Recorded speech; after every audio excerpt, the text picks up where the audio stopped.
I think now we will continue with the international dynamics of the crisis. So it was a short summary of the perceptions about crisis and periodization about crisis. Now we start with the international dynamics. So we argue that we need to put Turkey's crisis in the context of global financial crisis, and we again made a periodization about global financial crisis in 3 steps. First, as you have already known, the crisis has started in the United States. I will a little bit talk about the crisis of the US and the Europe, of course. And the third phase of the crisis actually has started in 2013 after announcement of Federal Reserve to reduce its quantitative easing and increasing interest rates in order to control inflation for the United States. So let's start with the US crisis. US crisis, of course, there is an enormous literature on the crisis, reasons and developments of the crisis, but we just would like to indicate a couple of things and we will continue. First, one of the most important aspects of the crisis would be subprime mortgages, of course, and subprime mortgages were related with the construction sector, home market in the United States, and a specific relationship between home markets and financial institutions. In our book, we use the concept of new financial architecture following the James Crotty, and according to this explanation, financial inclusion was one of the main triggering factor for the crisis. Here you can see the integration of poor to the housing sector in the United States during the historical period. And as you can see, just after the 1990s, the people who have African background, Hispanic background, or people who above 65 years old and below the poverty line, which means it's very unlikely to pay their debt back. This type of these segments were included to the financial sector, which were excluded before. So it's very difficult to see, I guess. Yeah, almost impossible to see. We try to show that there are some intersecting cycles.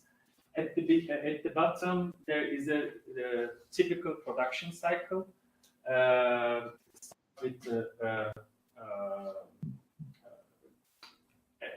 entrepreneur having loans from banks, banking system here, and we have wage labor production process, and at the end of the process, there is a realization process of produced products, commodities.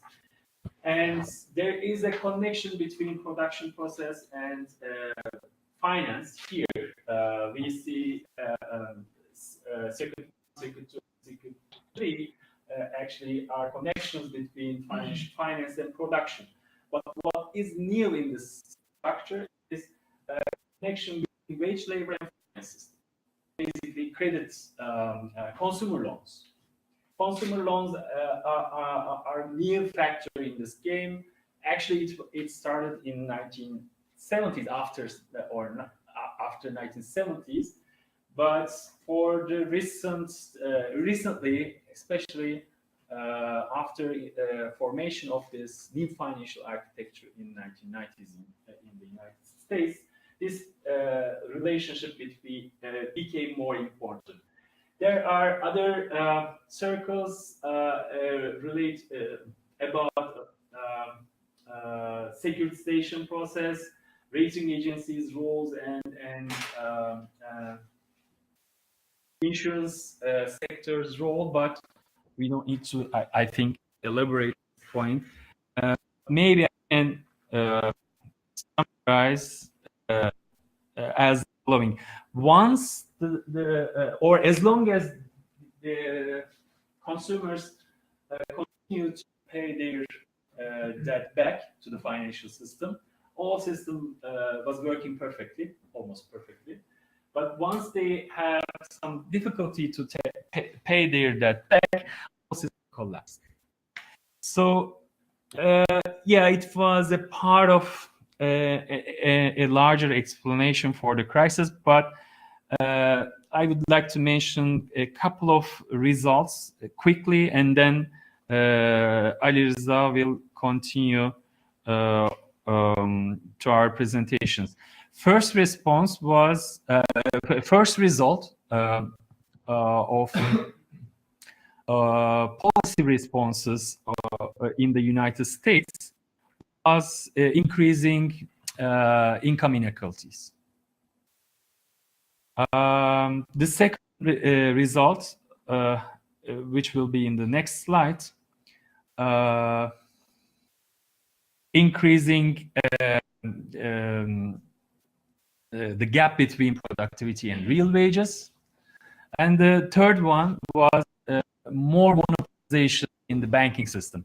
So before the crisis, there were several banks in the United States, but after the crisis, just 4 or 5 largest banks, Citigroup, Bank of America, Wells Fargo, are actually now dominating the whole financial structure in the United States, and it was one of the results for the crisis. So let's continue with the Europe's crisis. I think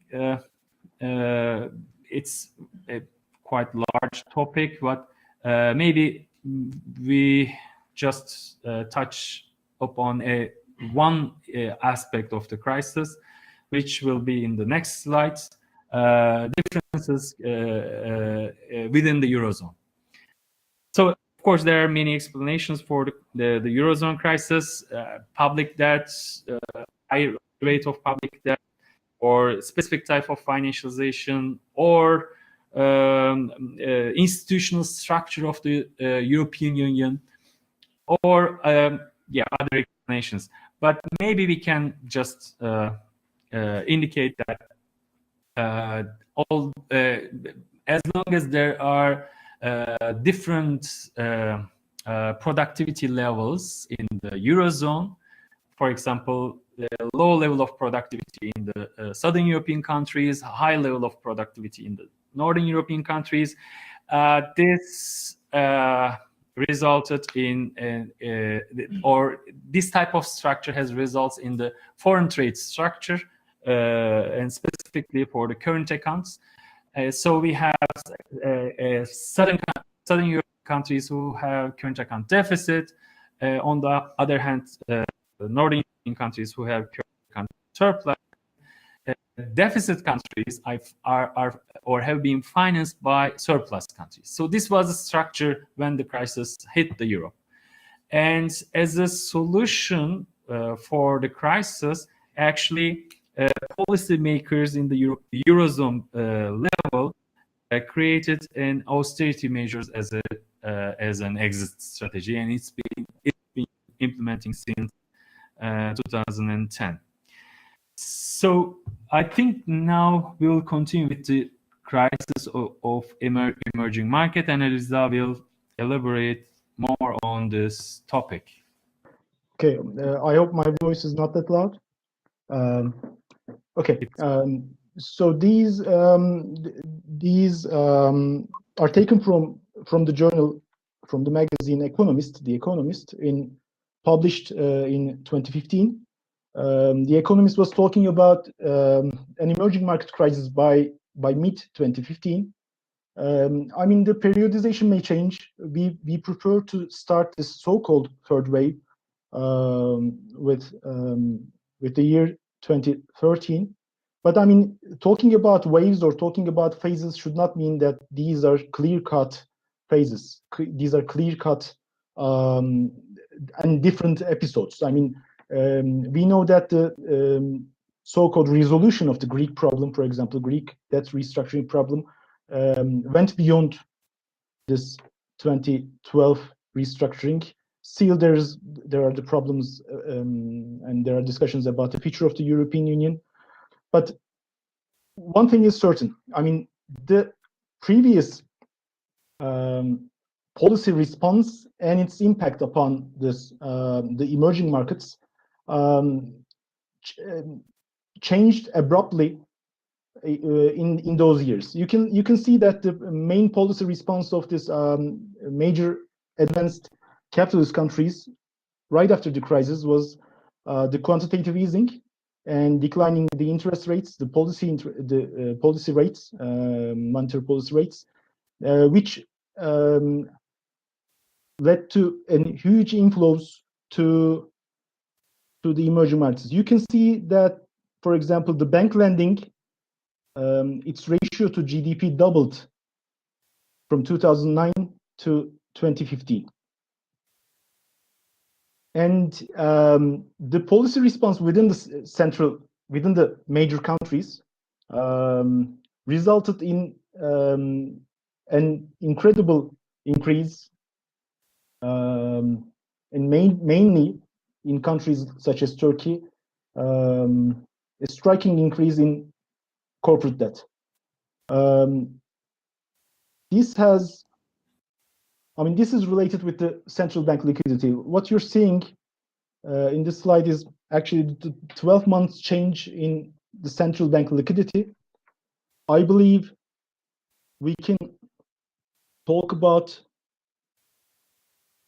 a change by 2013, but also a change by 2017 from the period in which people started to talk about the tightening of the global financial conditions. But I mean, a similar change was on the way by 2013. So this had an impact on the tempo of capital inflows to emerging market funds. Again, we can see that by 2013, the popular name is taper tantrum. This does not mean that in particular countries there emerged capital outflows at that time. But as Ümit explained, the industrial structure, the production structure itself in Turkey and in countries alike depend a lot on the funds coming from abroad. So the change in the tempo and the pace of the capital flows result in a more volatile atmosphere. So again, you can see that there, in terms of the net flows to the emerging markets, you can see some sub-phases or sub-periods in which the problems became much more notable.